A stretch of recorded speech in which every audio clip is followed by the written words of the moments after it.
1994 में टेल्को यानी Tata engineering and locomotive company limited, जिसे आज हम इंडियंस टाटा मोटर्स के नाम से जानते हैं, उसने मर्सिडीज के साथ कोलैबोरेशन किया और बनाई टाटा सूमो। सूमो नाम किसी स्पोर्ट से नहीं लिया गया, बल्कि टाटा मोटर्स के एमडी सुमंत मूलगांवकर के नाम से लिया गया था, जिन्होंने टाटा मोटर्स के लिए काफी कुछ किया था। 10 seater rear wheel drive macho SUV जो मिलिट्री और ऑफ रोड ट्रांसपोर्ट के लिए बनी थी। Body on frame x two platform पर बेस थी, जिसमें लीफ स्प्रिंग्स आते थे। रियर व्हील ड्राइव और part time all wheel drive के साथ आने वाली इस एसयूवी को 1994 से 1997 के अंदर टाटा ने इसकी 1 लाख यूनिट्स बेच दी, जो उस समय के हिसाब से बहुत ही बड़ा नंबर था। सोचो इस गाड़ी में उस एरा में सेल्फ वेंटिलेटेड डिस्क, रियर में सेल्फ एडजस्टिंग ड्रम और सेल्फ लॉकिंग रियर डिफरेंशियल आता था। हालांकि 4 व्हील ड्राइव का ऑप्शन केवल इंडियन आर्मी के लिए अवेलेबल था, नॉर्मल पब्लिक के लिए अवेलेबल नहीं था। लेकिन फिर आपके मन में एक सवाल जरूर आएगा कि उस समय महिंद्रा क्या कर रही थी। तो महिंद्रा विलीज जीप पर ध्यान दे रही थी और एसयूवी वाला सेगमेंट पूरी तरीके से खाली था, और इसी का फायदा उठाया टाटा ने, क्योंकि बोलेरो यानी कि लेजेंडरी बोलेरो लॉन्च हुई थी ईयर 2000 में। टाटा सुमो पूरी तरीके से इंडिजिनस प्रोडक्ट नहीं था टाटा मोटर्स का, क्योंकि इसका इंजन जो कि 2 litre 1948 CC to be precise 4 cylinder diesel engine था, जो कि पुजेट सोर्स था। अब टाटा मोटर्स ने मैन्युफैक्चरिंग का लाइसेंस लिया था पुजेट से। पुजेट सिट्रोन दोनों ही पीएसए ग्रुप में आते हैं, जो कि ऑटोमोबाइल इंजन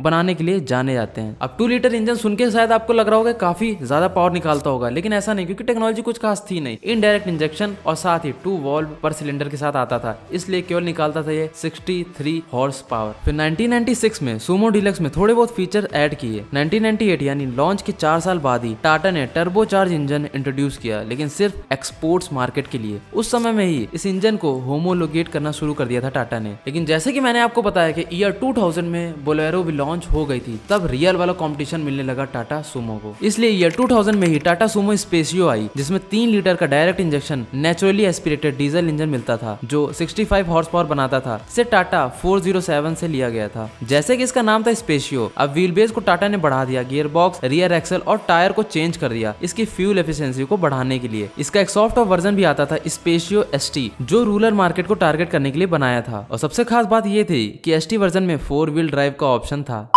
लेकिन अच्छी बात ये थी कि सुमो स्पेशियो के साथ साथ सुमो क्लासिक भी आती थी, लेकिन थोड़ा केस उल्टा था कि सुमो क्लासिक ज्यादा महंगी थी और स्पेशियो जो कि ज्यादा स्पेशियस थी वो सस्ती थी। 2004 में आई थी सोमो विक्टा, जो कि सुमो स्पेशियो का ही फेसलिफ्टेड मॉडल थी। All new interiors, new tachometer, power steering, multi functional instrument cluster, power Windows, keyless entry और भी कई सारे फीचर्स। और फिर 2007 में टाटा ने लॉन्च की टाटा स्पेशियो गोल्ड प्लस। इसमें 3 लीटर का टर्बोचार्ज डीजल इंजन आता था, जो सिर्फ 5 हॉर्स पावर ज्यादा बनाता था, यानी कि 70 bhp with 223 Nm of torque.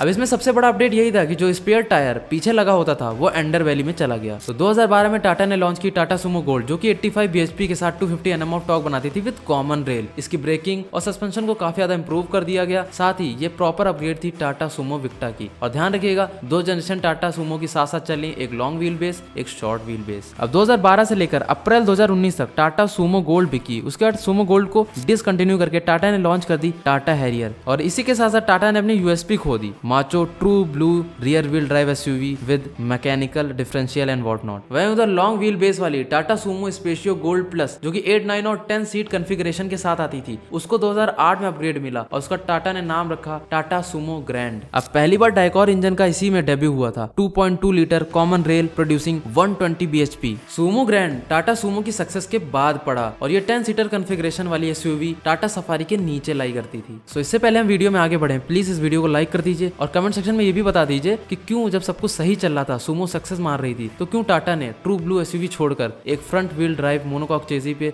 अपना पूरा ध्यान शिफ्ट कर दिया। अब car buyers highest road tax देते हैं कर्नाटका में, वहीं ये लोवेस्ट है नॉर्थ ईस्ट में। जहां सिक्किम में on road tax less than 1% है, मेघालय में लेस देन 2.5% है, मिजोरम में लेस देन 3% है, त्रिपुरा में लेस देन 1.5% है, वहीं अरुणाचल प्रदेश में लेस देन 3.5% है। अब नॉर्थ ईस्टर्न स्टेट्स में इतना डेवलपमेंट नहीं है, इसीलिए ज्यादातर लोग वहाँ टूरिस्ट एक्टिविटीज में ही इन्वॉल्व हैं, और वहाँ पे रोड कंडीशन भी इतनी अच्छी नहीं है, जिसकी वजह से वहाँ रोड टैक्स भी काफी कम है। ऐसे में नई गाड़ी लेना उनके लिए एक फाइनेंशियल बर्डन बन जाता है, इसीलिए उनको चाहिए था एक बेस्ट यूज्ड कार ऑप्शन। जैसे कि मैंने आपको पहले ही बताया था कि बोलेरो के लॉन्च होने से पहले सुमो बहुत ज्यादा बिकी थी। 1994 से 1997 तक 1 लाख यूनिट टाटा ने बेच दी थी। तो ऑब्वियस सी बात है कि यूज्ड मार्केट में भी कई सारी दिखेंगी जरूर, और क्योंकि टाटा की रिसेल काफी कम थी, इस वजह से ऐसे बायर जो नॉर्थ ईस्ट हैं उन्होंने इस पे बहुत ज्यादा ज्यादा फोकस किया। कह सकते हैं कि सूमो ने नॉर्थ ईस्ट कस्टमर को अट्रैक्ट किया। Robust car with rear wheel drive 10 seater configuration with diesel engine, और क्या चाहिए। फिर नॉर्थ ईस्टर्न स्टेट्स में टूर एंड ट्रैवल्स में से सूमो नजर आने लगी क्योंकि इनोवा की रिसेल काफी ज्यादा अच्छी थी। साथ ही जब लोगों को केवल ए पॉइंट से पॉइंट बी पर पहुंचना था तो बाकी फैक्टर अपने आप एलिमिनेट हो जाते हैं। अब कमेंट सेक्शन में 3 ऐसी गाड़ियों के नाम आप बताइए इनोवा और बोलेरो को छोड़ के जो टूर एंड ट्रैवल्स में बहुत ज्यादा दिखती हैं।